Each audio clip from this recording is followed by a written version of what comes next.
Let's talk lake house. You ready to talk lake house, Henry? Yeah. What are you scared about? Falling. You're gonna fall.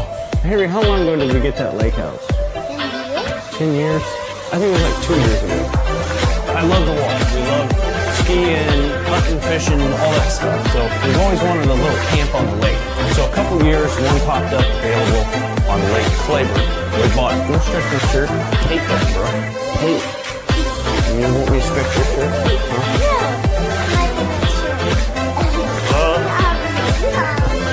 Which way are you going? Boom! Nice. All right, Henry, you need to get in the shower. Okay. Wash up good. Get all the those parts.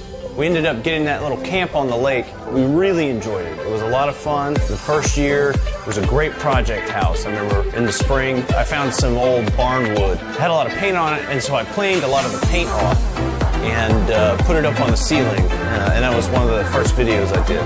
The ceiling turned out great. That was in the living room. We fixed up the bathroom. We pulled out the tubs and just decorated, painted. I put up a mantle. Did a lot of cool stuff in there. Used it a ton the first year, a little bit less the second year, and then this past year we just didn't use it much.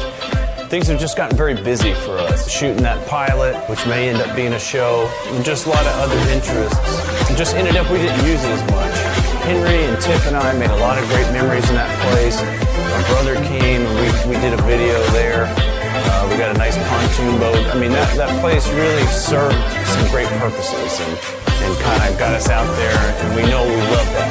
But the front half is a single wide trailer and the back is a pier and beam home, kind of added on later. And it just was kind of something that I wasn't sure I wanted to hang on to long term. Right before we were shooting the pilot, I went with Richard to look at this house on Lake D'Arbonne. So they said it was on an island, so we were headed up to the river and decided to just tag along with Richard. And we went through this house looking at it with a couple who wanted to buy it and kind of remodel it. And after walking through, it was apparent that it was going to take more work than that couple was interested in tackling. But I saw an absolute gem just waiting to be polished. It's actually halfway to the river where we remodel all those camps and do a lot of that river work. And it just made sense to kind of switch lakes, basically. That's kind of what was in the back of my mind. So after a lot of consideration, we ended up putting the old camp up for sale. And I think that's in the process of getting the contract, so hopefully that sells. I talked to Richard for a while about what all could be done about fixing up this island camp. Our concrete patio, we're building out a deck out of the island. This thing was just incredible.